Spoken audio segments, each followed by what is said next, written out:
se retrouve pour l'épisode 2 du placard des modes où aujourd'hui je vais vous présenter le mode Better Furnace. Alors je sais que ce mode a déjà été présenté par Hazardnark Productions, mais comme je l'aime beaucoup, c'est pour ça que je vais vous le représenter.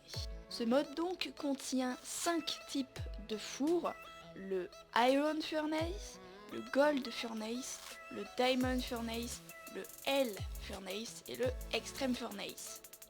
Pour obtenir le Iron Furnace, il suffit de prendre un four normal et de l'entourer de lingots de fer. Pour avoir le craft de celui en or, il suffit de prendre un Iron Furnace, de le mettre au milieu et de l'entourer de lingots de fer. Pour avoir le Diamond Furnace, c'est un petit peu plus compliqué, il suffit d'avoir le Gold Furnace, de l'entourer en croix de diamants, comme vous pouvez le voir actuellement, et de laisser les emplacements vides avec des blocs de verre.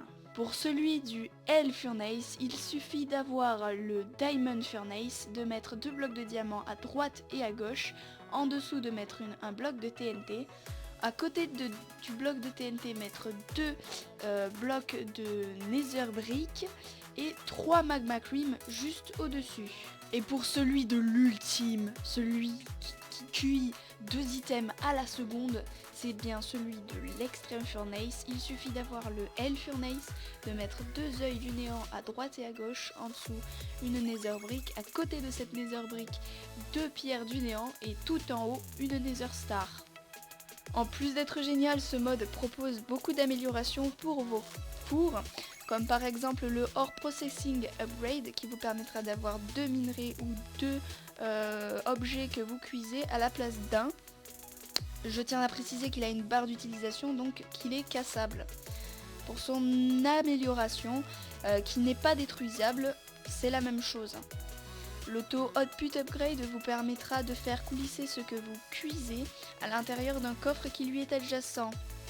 Pour l'Auto Input Upgrade, c'est à peu près la même chose, sauf que c'est un coffre qui est adjacent à votre four et qui va faire coulisser votre fuel à l'intérieur de votre four. Le Factory Upgrade, c'est la combinaison des deux qui va donner ceci, et donc je trouve que c'est vachement pratique.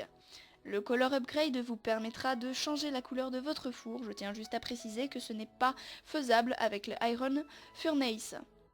Pour ce qui est du Storage Upgrade, c'est ce qui va vous permettre d'avoir 2 places dans votre four au lieu d'une. Ça marche pour le fuel et pour ce que vous allez cuire, donc c'est pas mal pour cuire à grande quantité. Pour le Liquid Fed Upgrade, c'est ce qui va vous permettre d'avoir plus de liquide. Alors je ne connais pas vraiment l'utilité de cette chose puisque je ne m'en sers pas à vrai dire beaucoup. Je vous mettrai un lien dans la description pour plus de précision. Le Fuel Efficiency vous permettra de cuire 128 objets, donc il y aura plus d'efficiency dans votre fuel.